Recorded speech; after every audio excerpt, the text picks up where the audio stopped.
சின்னம் நமது சின்னம், வெற்றியின் சின்னம் நமது சின்னம், திமுக ஆதரவு பெற்ற சின்னம், காங்கிரசின் ஆதரவு பெற்ற சின்னம், தேமுதிகவின் ஆதரவு பெற்ற சின்னம், மதிமுகவின் ஆதரவு பெற்ற சின்னம், இந்திய கம்யூனிஸ்ட் கட்சியின் ஆதரவு பெற்ற சின்னம், மார்க்சிஸ்ட் கம்யூனிஸ்ட் கட்சியின் ஆதரவு பெற்ற சின்னம், இந்திய யூனியன் முஸ்லீம் லீக்கின் சின்னம், மனிதநேய மக்கள் கட்சியின் சின்னம், எஸ்டிபிஐயின் சின்னம், தமிழ்மோன் அன்சாரியின் சின்னம், நமது சின்னம், விடுதலை சிறுத்தைகளின் சின்னம்.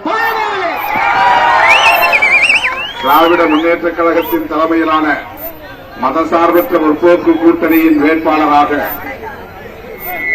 முனைவர் கு மாலதி அவர்கள் பானை சின்னத்திலே போட்டியிடுகிறார்.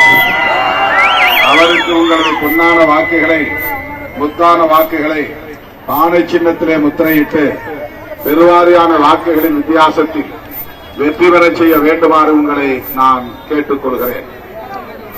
திராவிட முன்னேற்ற கழகத்தின் தலைமையிலான கூட்டணி இந்த நாட்டையும் மக்களையும் பாதுகாப்பதற்காக உருவாக்கப்பட்டிருக்கிற கூட்டணி.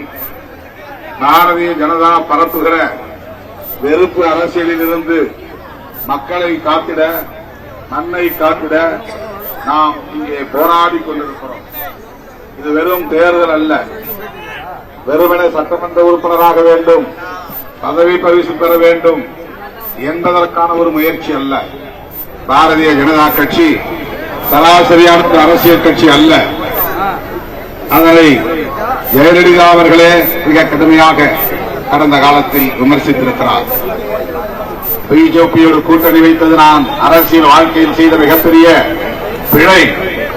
அதற்காக நான் பரிகாரமாக வாஜ்பாய் ஆட்சியை கவிழ்த்து இனி எந்த காலத்திலும் பிஜேபியோடு கூட்டணி வைத்துக் கொள்ள மாட்டோம் என்று சொன்னவர்தான் அதிமுக பொதுச் செயலாளர் மறைந்த ஜெயலலிதா அம்மையார் அவர்கள். ஆனால் ஜெயலலிதா அவர்களின் வாரிசாக இன்றைக்கு தன்னை அடையாளப்படுத்திக் கொண்டிருக்கிற திரு எடப்பாடி பழனிசாமி அவர்கள் அந்த பாரதிய ஜனதா கட்சியை தோளிலே சுமந்து வருகிறார், வீதி வீதியாக வருகிறார். தமிழ்நாட்டிலே மதவெறி சக்திகளை வளர்ப்பதற்கு, சாதிவெறி சக்திகளை ஊக்கப்படுத்துவதற்கு, தமிழர் விரோத சக்திகளை வளர்ப்பதற்கு வழிவகை செய்கிறார், சிவப்பு கம்பளம் விரிக்கிறார். அதிமுகவின் இந்த சதி செயலை முறியடிக்க, வெறுப்பு அரசியலை விதைக்கிற மதவாத சக்திகளை முறியடிக்க அண்ணன் முத்துவேல் கருணாநிதி ஸ்டாலின் அவர்களின் தலைமையில் இந்த மதசார்பற்ற முற்போக்கு கூட்டணி ஒரு மாபெரும் யுத்தத்தை நடத்திக் கொண்டிருக்கிறது. அதற்கான மக்கள் யுத்தம்தான் நாம் ஏப்ரல் 24ஆம் தேதி நடைபெற இருக்கிற சட்டப்பேரவை பொது தேர்தலாகும். அதனால்தான் அண்ணன் ஸ்டாலின் அவர்கள் திமுகவின் முழக்கமாக ஸ்டாலின் தொடரட்டும், தமிழ்நாடு வெல்லட்டும் என்று சொல்லியிருக்கிறார். ஸ்டாலின் வெல்லட்டும் என்று கூட சொல்லவில்லை, திமுக வெல்லட்டும் என்று சொல்லவில்லை, மதசார்பற்ற முற்போக்கு கூட்டணி வெல்லட்டும் என்று சொல்லவில்லை, தமிழ்நாடு வெல்லட்டும் என்று சொல்லுகிறார்.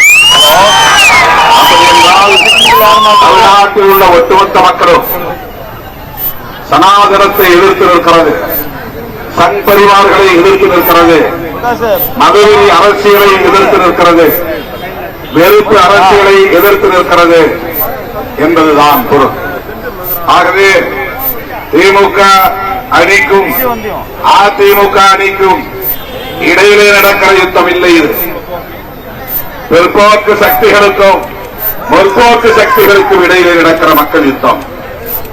வலதுசாரி சக்திகளுக்கும் இடதுசாரி சக்திகளுக்கும் இடையிலே நடக்கிற மக்கள் யுத்தம்.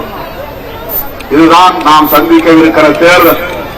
எனவே அண்ணன் முத்துவேல் கருணாநிதி ஸ்டாலின் அவர்களின் கருத்தை வெளிப்படுத்த கள்ளக்குறிச்சி தொகுதியில் போட்டியிடுகிற மாணவி அவர்களுக்கு உங்களது பொன்னான வாக்குகளை, உத்தான வாக்குகளை அவரை பெருவாரியான வாக்குகளை வித்தியாசத்தில் வெற்றி பெறச் செய்யுங்கள், வெற்றி பெறச் செய்யுங்கள் என்று கேட்டு முடிக்கிறேன். நன்றி, வணக்கம்.